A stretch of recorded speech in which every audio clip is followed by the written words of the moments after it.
So we've got a bunch of smugglers that are talking to us right now. You hear them?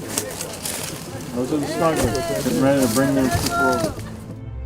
So last night, in a 24-hour period of time, the Border Patrol apprehended 2,900 people. Go back 4 weeks ago, and that was about 700 people. You did get to see the coyotes, and you did get to see them mocking us.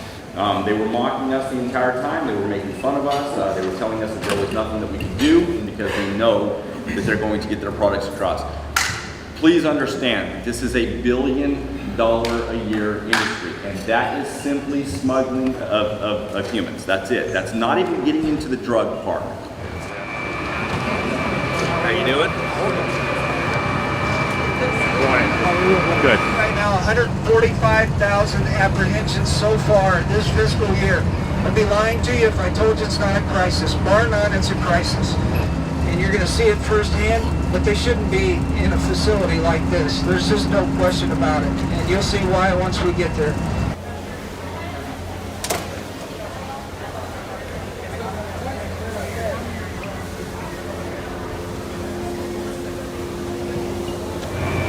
We just came through a facility where they're testing unaccompanied minors. They have a long line, and they're doing it in about tranches of 20. You have to wait 15 minutes, and then they go down the line. Now, these are all kids that have been together for days. The ones that go back into the corner tested positive for COVID. And as you saw, we probably had 20 or 30 there. Now, the real problem is they could be here for 5 days. They go back in through the process until they're transferred to an NGO. If this is not a super spreader platform, I don't know what is.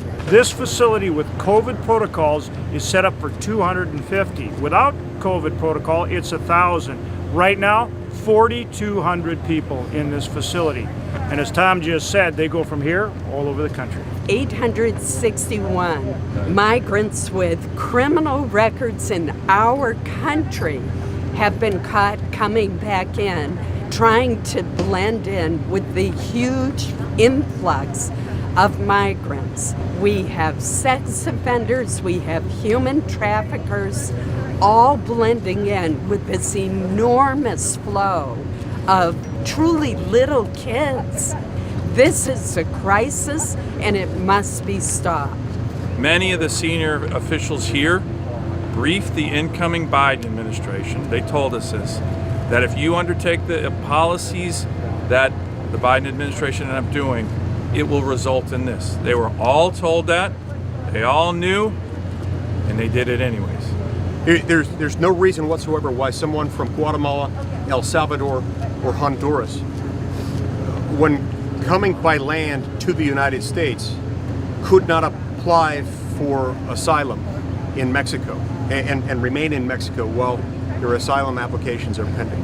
It's not just a crisis, it's a humanitarian crisis, and with the large number of people that are testing positive here, it ends up being a super spreader.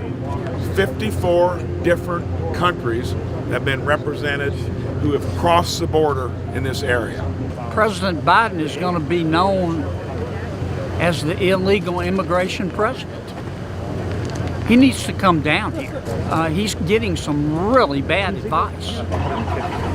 Some of y'all may have seen there was a young lady who is a political minder from Washington that was sent down here, who at least with me got in my face and was yelling.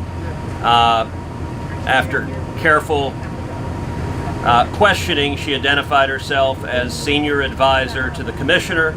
She had started 2 weeks ago, and it was clear her function was to make sure nobody sees what's happening down here.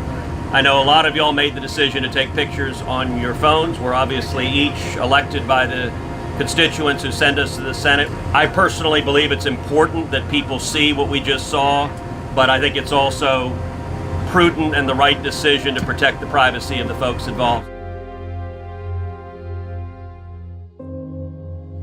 First time a journalist's camera was allowed into that crowded facility at the southern border in Donna, Texas. Nearly 18,000 unaccompanied minors are now in U.S. custody. Those new images from inside tonight, one pool camera, as it's called, let in for the first time to share with the rest of the media.